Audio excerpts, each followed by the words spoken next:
ఎన్నేళ్ళ journey మీది? నాది 31 years అవుతుంది. అంటే చిన్న ఏమో ముందు, కానీ మెయిన్ ఇప్పుడు చూడండి మీకు క్షణక్షణం వచ్చే 30 ఇయర్స్. 86 ఐ థింక్ 86 అనుకుంటా. అప్పటి నుంచి స్టార్ట్. ఓకే. సో పాలిటిక్స్ నుండి సడన్గా రామ్ గోపాల్ వర్మ గారి వల్ల ఇలా వచ్చేసారు. రామ్ గోపాల్ వర్మ గారు మిమ్మల్ని ఎలా గుర్తుపెట్టుకుంటే ఆ కాలేజ్లో ఏదో చిన్న చిన్న మీరు అక్కడ దందాలు అవి చేస్తూ అదే దందా అన్నదా చిన్న దాదాగిరి అన్నట్టు ఉంటుంది.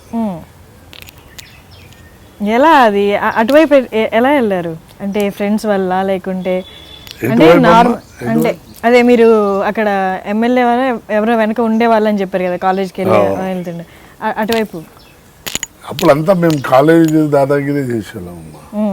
అంటే ఈ కాలేజ్ అప్పుడు ఎలక్షన్స్ ఉంటుండే, కాలేజీలలో మేము వెళ్ళి వాళ్ళకు ఎంకరేజ్ చేయడము, ఏమన్నా మన సైడ్ ఉన్న అట్లా ఉండే, అలా తిరిగి వాళ్ళం మేము చిన్నప్పుడు. అంతే అంతా నేను ఉండేది కోటిలో మంచి పేరుంది నాది, అలా ఇదే.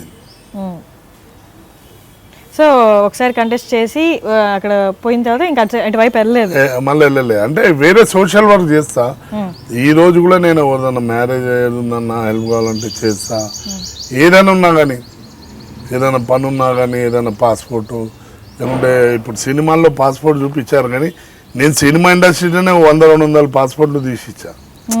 అంటే అప్పుడు మన ఫ్రెండ్స్ ఉండే, మా కజిన్ పనిచేసాడు, అలా మాస్టర్ ఇందులో 150 మూవీలు ఎలా పాస్పోర్ట్ ఉందో సేమ్ అలాగే ఎన్నో పనులు చేస్తాను నేను. ఏదైనా కానీ మున్సిపల్ పర్మిషన్స్ కానీ ఇలా సోషల్ వర్క్స్. ఎవరు గరీబ్ వాళ్ళకి చాలా మందికి ఆపదలు ఉన్నా కూడా ఈ రోజు కూడా నాకు కోటిలో ఎవరు అడ్డం లేరు.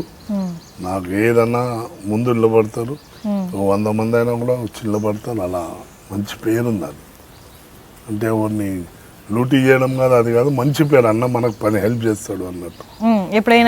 ఎప్పుడైనా వాళ్ళ ప్రాబ్లం ఉన్నప్పుడు మీ దాకా రావచ్చు అనే డెఫినెట్ షూర్.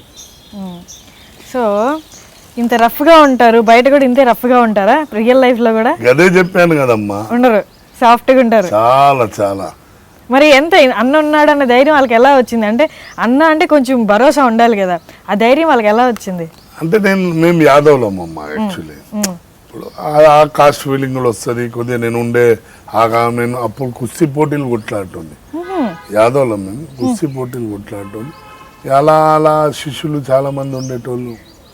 అలా ఇప్పుడు నా కోటిలో నా దిక్కు నుంచి ఒక 100 మంది బతుకుతారమ్మా రోజు. స్ట్రీట్లో దందా చేసుకొని వాళ్ళకి ఎవరు పోలీస్ ఎవరైనా కానీ ఏమనరు, అన్న మనుషులు అని అలా ఎంతోమంది బతుకుతారు. నేను ప్రతి దాంట్లో నేను సినిమా ఇండస్ట్రీలో కూడా నేను అందరికి హెల్ప్ చేశాను. ఫిలిం ఇండస్ట్రీ హైదరాబాద్ షిఫ్ట్ అయినప్పుడు ప్రతి మేనేజర్ కానీ, ప్రతి మేకప్ మెన్ కానీ, ప్రతి టెక్నీషియన్ కానీ, అన్న నాకు రేషన్ కార్డు కావాలి, నాకు ఇది కావాలి అంటే నేను ఫోన్ చేసి వాళ్ళకి చేపించి ఈరోజు ఒక్కొక్కడికి ఈరోజు ఇక్కడ స్థిరపడేంత ఇది చేశానమ్మా. బాసన్లు కూడా ఇప్పించా ఒక్కొక్కడికి. అన్న భవన్ లేవన్నా అంటే తీసుకోపోరా చెప్పి ఉండరాను. అలా ఇండస్ట్రీని కాపాడినమ్మా ఇక్కడ హైదరాబాద్. మీరు ఇక్కడే కాబట్టి నేను లోకల్ అని నాతో పని తీసుకున్నాను. సినిమాలు కాకుండా ఇంకేమైనా చేస్తున్నారా రైట్ నో? ఇప్పుడు ఇప్పుడు నేను నాది ఉద్దేశం ఒకటమ్మా, నేను బతుకున్నన్ని రోజులు సినిమా ఇండస్ట్రీనే నమ్ముకొని ఉంటా. వాళ్ళ అవకాశం కానీ ఇవ్వకపోని నేను కూడా ఏదైనా ప్లాన్ చేసుకుని సినిమా ఇండస్ట్రీలోనే ఉంటా. ఛాన్స్లు వచ్చినా రాకపోయినా ఇక్కడే వస్తున్నాయి. పడతా ఏదున్నా చేస్తున్నా. సినిమాని అయితే వదలనమ్మా నేను. ఎందుకంటే నాకు ఒకటి రూట్ అన్నీ వదిలి నేను ఇందులోకి వచ్చా. అన్నీ అంటే నేను ఇప్పుడు మా గారు నేను సినిమాలో రాకుండా ఈరోజు ఎమ్మెల్యేనో మినిస్టర్ అయిపోయి నా తోటి వాళ్ళు అందరూ అయిపోయారు. ముఖేష్ మినిస్టర్ అయ్యాడు, సుధీర్ కుమార్ మినిస్టర్ అయ్యాడు, ఈవెన్ సీఎం కిరణ్ కుమార్ కూడా మా ఎంబడే చదివినోడు. అదేందా ఆయన సీఎం అయిపోయాడు, ఎంతో మంది అయ్యారు.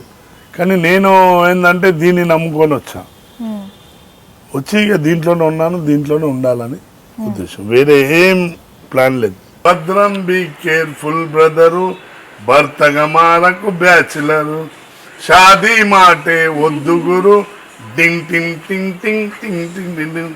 నేను మీ నర్సింగ్ యాదవ్ని. త్వరలోనే నా ఇంటర్వ్యూ ఐ డ్రీమ్లో వస్తుంది, తప్పక చూడాలి.